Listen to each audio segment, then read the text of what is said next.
Hey guys, my name is Blackybear and today I want to give you guys an update on my speed Lair team, evil Lair as well. So let's go to the Lair, and I tweaked it a little bit and find a way how they should be speed runed and all that, and now it works so good. So I'm gonna show you a run, and then I'll go over the runes. I will just check my skills. I only have to check him because I don't use Druid anymore for anything else right now because the way he's ruined, but you'll see what happens. Just for the information, I'm gonna play it 5 times and then we'll come back and do it. Okay, let's go. 5 times runs. I will speed it up for you guys so you don't have to wait like forever. But then at least you can see what happens. It's really fun to watch, to be honest. And it's pretty much 100%. It doesn't matter. Like, okay, I debuff him, I'm gonna attack him, like all the swordsmen hit him. And now Druid will buff with counter attack. She will do goddess attack, which makes him go fly up, because every swordsman attack again. I will get hit, the passive will trigger, and every counter attack, they should do enough damage to get him. Sometimes they don't, but most of the time they do. As you can see, more than enough. Jumps up again, and he attacks because all my buffs are still on. It doesn't matter, everything counters again. And now some of my swordsmen are on Scorn, and I will show, that's the Sanctified skill. I have 2 Sanctified, and that just does massive damage. As you can see, that was a super fast run. It goes really good, like, it's crazy. So I'm gonna speed it up now. Enjoy the view.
So that was it. We're back. As you guys can see, it just works like a charm. I understand that not everyone can run a Dialord. This kind of team won't work if you don't have an Elven Queen or a Dialord, obviously. However, there is a way to do this as fast as I'm without that. And then you really need to build the golem. if you run the golem though, he needs to be max skilled, and he needs to have like 60k HP. So this is not enough. But this skill needs to be max skilled, and he has to get 60k HP. Preferably you sanctify him as well, because you need a lot of health on this guy, so that this shield can save your ass, because it will stack on a multi-attack. May stack if being attacked with a multi-attack. So he can prevent most of the damage you take, and basically you can do Rock Golem, Druid, and 5 Swordsmen if you are doing enough damage, and he can tank enough damage for the whole team. Then you can do that. If not, you will have to add like Jungle Heart to extend buffs, and maybe run something else to basically help you survive. That is where you can do. There's a lot of free to play teams possible. But obviously, if you have an Elven Queen, if you have a Dire Lord, this is just insane. Like you can go so fast, it's crazy. And yes, you can do this as well without. However, people don't tend to go to that route at first, because it's people are starting to figure out that they need to use the golem. But that's really the good one. So just back to this team. It's not a guide that I do, but I want to show you my team. So obviously Dire Lord moves first, and why he moves first, because Infernal Rune will attack rage, decrease the attack of the boss and defense, and mostly the defense break for me is important. Then all my swordsmen go. So what I've done, they're not fast at all, like 11 speed. This guy is 14 speed.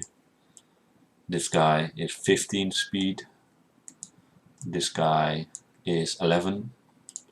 And this guy is 9. So the lowest is 110. So my Druid moves next, and he's 1-9, so he directly moves after it. And I use Purified Rain, because if I don't use that and I use this, he will use Energy Rain first. So you could run Druid 200 speed as well, that he goes twice before the dragon moves. However, what I noticed is that if he does that, there's a chance that one of the Holy Swordsmen, like he needs to go twice and before the Holy Swordsman, so he has to be overthrown. That's harder to do, so I just slowed him down. And then I use my Athena to just go, so you see has no speed, just to go in and use this skill, Goddess Order. So everything attacks again except her, and that makes the dragon jump up and come down, and from there on it's history. So as you can see, the runes on her doesn't even matter. Like, they are not terrible runes, don't get me wrong, they're just fine, but they are not upgraded, because she doesn't matter. It doesn't matter if she does anything or not. She's not there for damage or whatever. So I'll go over the runes real quick for people that are interested, what I'm using, and that can get an idea of what you do. Like, some of them are grinded obviously, but I started out with a team that wasn't grinded out. I think this is my best swordsman. Like, this is the best swordsman right now, does the most damage, and you don't need much crit, because they give themselves crit, and you take leader, like the captain is him, so you get more crit, so you don't need much crit at all. I think this one gives 30%, and you have advantage over the dragon, which is the Chimera, which is another 15. So you got 15, 30, that's 45. You have a 15 of yourself, so that's 60. And then you have 19 of the swordsman leader skill, so you only need 21% crit to always crit this boss. So I have way too much crit on most of my swordsmen, but you only need 21. That's like 6 crit. That's super easy to get. So there we go. Next stat rune. You can pause the video if it goes too quickly, obviously. Just want to go over them quickly.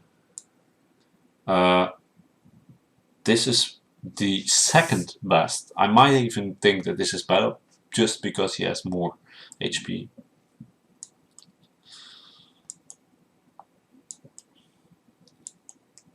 There we go. And then we have this guy. He is not so good yet, but I need to upgrade his runes as well. This one is nice though. And then we have the Druid. I will show you the runes. The Druid as well as bad runes because he is, well, it doesn't have bad runes. He just have runes that don't really are upgraded at all because he doesn't really need to. And then we have the last Holy Swordsman, which is just full conflict. Like the sets of conflict really help obviously, but you won't have them before you start unless you buy a rune pack of them. I didn't do that. I didn't buy conflict. So I just went in with I did some completely different team with just strong units before I started with this, and then I was able to farm lawful first with just a bunch of strong units that I have built already, and then I started making the swordsman. When I got the swordsman, I started to build a team around it, and I didn't start it with conflict at all, but with more prayer runes, so my units were more tanky, and I just gradually upgraded with, okay, I remove another sword. Like I started out with like 2 swordsmen, 2 holy swordsmen, and I did the evil chimera. The runs were like 3 minutes at that point, which was good enough. So I got runes, I got better, got more holy swordsmen, put them in. That was really what happened. So that was the video for today. Thank you for watching and hope to see you guys in the next video.